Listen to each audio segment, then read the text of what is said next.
I've just finished doing yesterday I just finished doing that sunglasses one. Just thought it would be nice to do. Give people the opportunity of something that otherwise they might not have for a very cheap amount of money. Seemed reasonable. And so I started the unboxing video, and I've probably got all the footage for that already. But I want to ride the bike. I had a quick ride on it last night, as you probably know by now. That's true. You probably won't be seeing this for about a week. Oh, I'm locked. Hold on. But there's absolutely no way that I'm going to be able to avoid riding this bike this morning. Yeah, I saw it obviously last night, unboxing it. Haven't seen it again today yet. But what a thing that is. Look at it. I said it was a bike suitable for the apocalypse, and then I corrected myself and said, well, no, because it's electric. Solar power.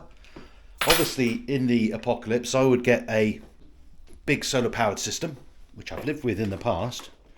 Is that a side entry bottler? It is. That's nice. I'm just going to quickly show you that. I've got them on my Obey again because I like bike packing. I've not seen one quite this design yet, but they're quite handy. If you've got a bike bag in the top here, bottle goes in sideways so that you've got space above. I've actually got a bag that's designed for this bike, coming care of Canyon. But it's things like that. That is a full-blown mountain bike cassette. It's 1052, which is the biggest range of a cassette I've ever had. I think this is a 42 up front, so you kind of need that to give you some decent low gears for serious climbing.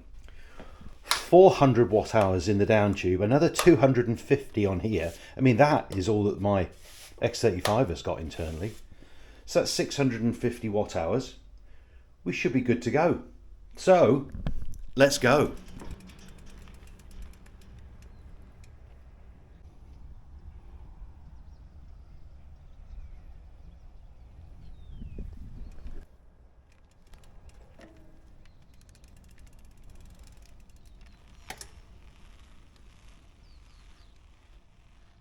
So as I mentioned, well, it was last night, but it would be a few days ago for you. It's a very upright seating position. It does actually feel like you're riding a mountain bike, and that's not surprising because the geometry is very similar to a mountain bike. It's quite different from the other Grizls even. Now this is the Grizl On-Fly CF Trail. It's their, as far as I'm concerned, top of the range model, but they've been quite clever, Canyon, because they've really changed these bikes to suit different people. There is a commuter version and there is a standard gravel version, all high-end, all slightly different jobs. This is the nutty off-road version, so it's got a really slack head tube angle. It's got much a much shorter reach. I'm sitting on it, I'm not sitting within it like a road bike. And with those 50mm tyres, there's the usual mountain bike rumble as well from them, which is actually quite nice. It makes a lovely change. I'm got the impression already that the position's going to be very comfortable, but I've only been riding it today for about 3 minutes. But you get an impression straight away, don't you? I've also got the impression that this physics saddle isn't going to do me any favours. But hopefully the low pressure in these massive tyres and the front suspension at least will help take some of the jarring away.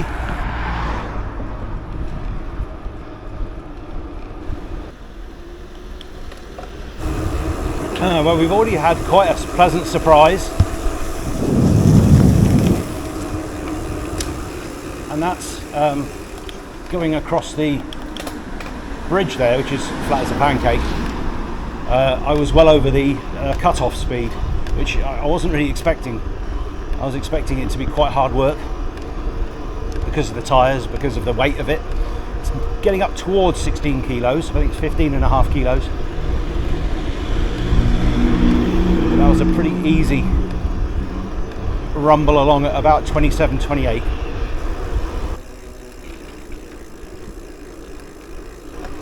I'm just getting used to the SRAM axis group set. It seems odd to be using left hand and the right hand all for the rear derailleur, because of course it doesn't have a front derailleur. But it does mean that the paddles that you use are very large and easy to hit. I was going to leave it in eco until I tell you otherwise. I'm not going to turn it off. It's an e-bike. I've got it for a reason. But there's 4 settings. I haven't configured any of them. It's just whatever comes with the factory settings at the moment. Anyway, Al, this one's for you, mate. E-gravel bike. Got a few coming. Give you a nice choice.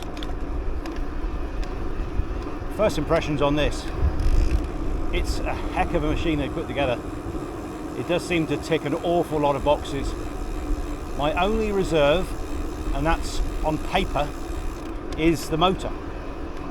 Because officially this motor hits its maximum power at over 100 revs per minute, the cadence of over 100 per minute. And that's beyond what I can do. Just about, maybe, for a short section, not for climbing. And I think if that's true, then it's a real shame, because the people who are most likely going to buy this bike are going to be slightly older, slightly less able for whatever reason, and they might not be able to hit 100 revs either. Well, here we go. It's our first climb. It's only tiny. So in eco, this does feel quite hard work. Click as well. It's going to be my fault for putting it together quickly yesterday. Some lovely river cliffs here. All this conglomerate, which is very easily eroded. You can see the state of it, and we regularly have rockfalls across this road which wipe it out. And this SX is pretty good. It is pretty quiet. It's not TQ quiet, absolutely not. And I haven't put it in the higher settings, so I'll report back on this. It's whether you mind or not. I think road bikers are more likely to mind than EMTB is, because there's so much more noise off-road. I mean, a little portion of gravel there and it's drowned out. Yeah, that's a tiny gear. Spinning away quite happily, doing 7 kilometers an hour. I suppose you'd probably put it up a level, but you do have that choice because of the gears.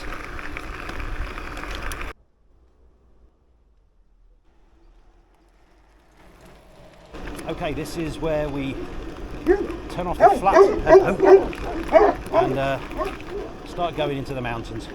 I said you can feel the extra power straight away, just in level 2. I think it is a shame that you need to, considering this is an off-road bike and you're often going to need your hands, both hands on the bars, it does seem a shame that there isn't a remote blipper for the assist up on the hoods. So I've got to take my hand off to change assist. Well, without being funny about it, that's actually something wrong, really. Just got it wrong again, because my memory is like a goldfish. So I hit the top button. Sorry if this is a crotch shot. Let's see if I can get my crotch out of shot. There we go. Now, so I just tapped the top one. That's not going to do it now, of course. So you don't have to tap it for very long to turn it off. That would be better if it was a press and hold, like it is to turn it on. To turn it off, you can just, which is a bit too quick. That's a silly thing. Why hasn't someone told them that already? Length. Bloody hell, that's rough. The water's front wheels lifting up. Wasn't expecting that so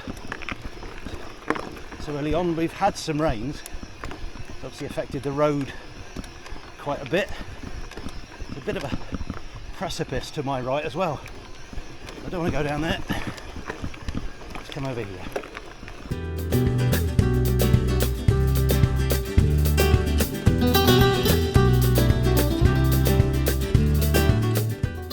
This terrain would suit any gravel bike, so at the moment I don't feel I need the extras that this particular bike gives me, but it's ginormous gearing.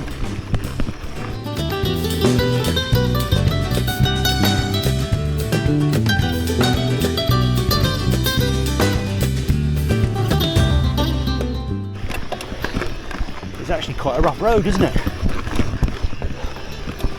Little pedal strike there even. I haven't checked the crank length. I know it's a growing trend in EMTB to go shorter and shorter and shorter, because you've got the power of the motor helping you along. Perhaps you don't need such long levers to get you up the hills. It massively reduces pedal strike, but their crank lengths are talking about now 145.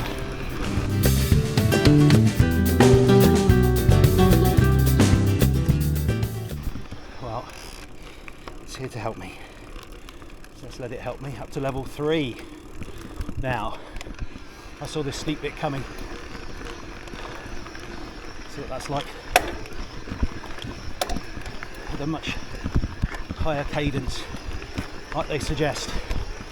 I haven't got my cadence sensor on. Do you know, they're absolutely right. I'm spinning about as fast as I can go, probably 95, and you can actually hear the motor. Well, you'll be able to hear the motor. It's giving a lot more, heck of a lot more power there. So they were right. So the question now is it still enough at lower cadences for us folk who can't spin as quickly as young'uns? Whoa, no big mistake on that ledge. Well, I've got to say, in level 3 this feels very reassuring. Not at the top yet, but we've now got a descent down into another valley bottom. This looks treacherous. Just let it go. Trust the bike to come. See, I'm not trusting it, am I? Come on, trust it. Drop a post down. Oh, there it goes. So I'm now stood on the pedals, balanced on the bike, knees out, elbows out, all that stuff you're supposed to do. Should be in the on the wider drops, but the trouble with this, as opposed to road descents, you're much more likely to have your hands thrown off the bars, just with your thumbs tucked around like I have. So I need to change my ways. So the motor, when it's in higher settings, I'm in 2 again, is a little bit noisier than on 1 and on the flat. To be honest, 99 out of 100 people when they're buying an e-bike are expecting it to make a noise. I have no idea which way to go. I know which way I'd rather go.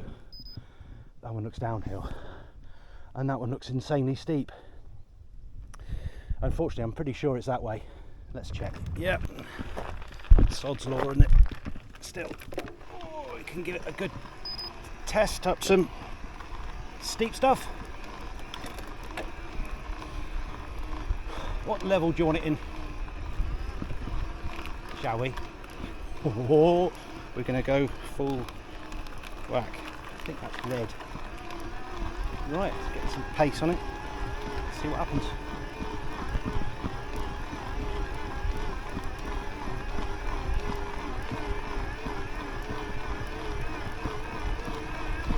Trying to increase my cadence, and the power is lifting. That was 11.7. And because we like to test things, I'm now taking it really easy, not ghost pedaling, not a million miles off. Just going to use the gears as if I was a really old, tired, fat man. Let's poodle. Really poodling now. Pretty much ghost pedaling. It says 12.6% now. 12.5. I'm next to ghost pedaling. I'm just putting a tiny bit of effort in and the motor's dragging me up the hill. I'm doing 6 kilometers an hour, but without much extra effort. It's 2 gears, you can go up 3 gears, pushing now. I've got a power meter now. That was a reasonable amount. We're up and over the top. This is 5-6%. I think you would use that in emergencies only. That felt that awful word. That felt like cheating. Interesting. You can actually, I'll show you. There's a little bit of deliberate overrun which you get with mountain bikes. It's so that when you hit a rock, the motor doesn't stop immediately, leaving you high and dry on a rock. There's a little bit of overrun, so you can leave the pedals flat to get over the problem area. There's a teeny bit of overrun. Can you just see? Hopefully you can. Let's get in the sun. I stop pedaling and the motor just carries on for about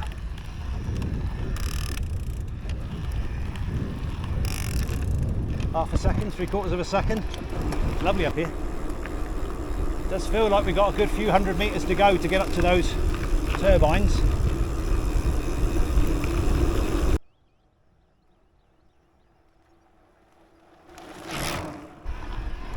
Level 2, we're doing 11 kilometers an hour.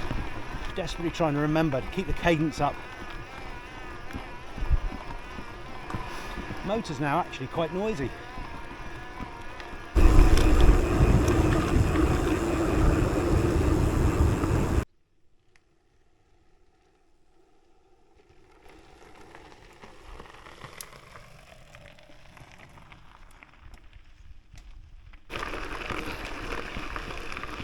They do look a long way above us, but that's why we got a bike like this. This is the steepest bit yet, and it's got some really loose, horrible gravel on it. To try and wheel spinning. Come on, keep it up. Whoa. Wow, that was hard.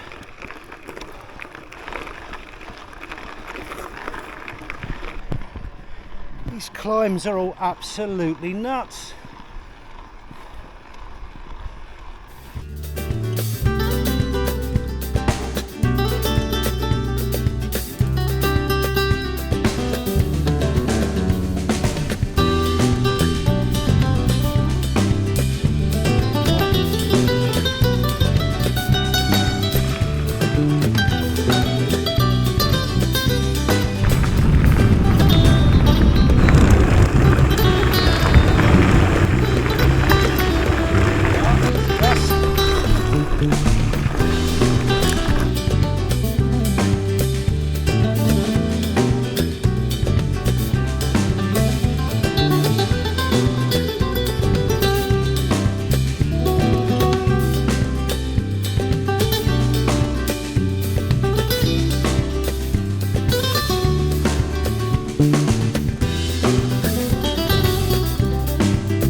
Missing. You can't do this. You can't do this on the Gain or on the Endurace. Nice to have a little bit more suspension on the front. Up goes the seat post. Sit back down again. Pedal. Excellent. Excellent bike. Seriously fun bike. Really, really nice that it's perfectly well behaved. Down we go again. Go on, down you go. Thank you.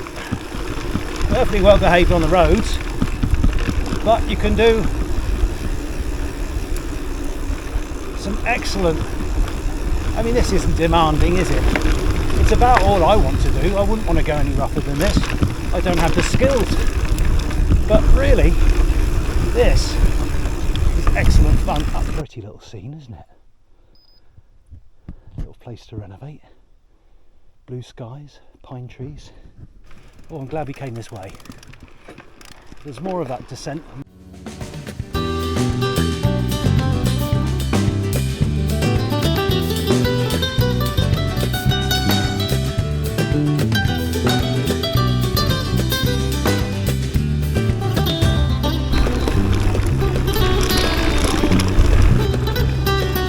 Down goes the top post. Up goes my bum.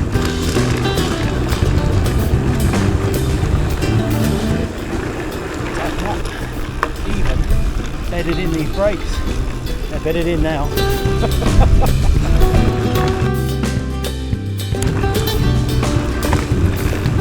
Yeah, dropper post is excellent, truly excellent. I did look at this one in particular. It's a RockShox one. It's made for this Axis SRAM system, but oh, it's expensive. Just the saddle post, seat post, dropper post, because it's wireless and you can wire it into the paddles. It's about £450 just for the seat post, but it's a joy having it out of the way so you're not going to get cracked in the proverbials. Crouched low. I've got the seat between the thighs,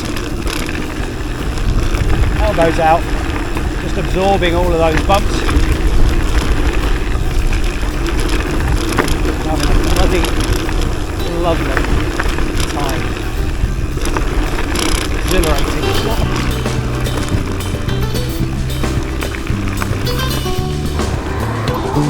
This is a slight descent of 1%. And I'm just turning the pedals. Obviously it's above the cutoff. And we're doing 43 kilometers an hour. No effort. We'll put some effort in. We'd obviously go quicker. Let's try. This is the sort of effort I'd be normally putting in, I suppose, on the road. And we're doing 46. I've got the front suspension locked out, so it's got no give, so I'm not wasting any of my effort. Anyway, that's a very, very first ride, first impressions. It's excellent off-road. On-road, it's surprisingly good. Change the tyres, it would be excellent.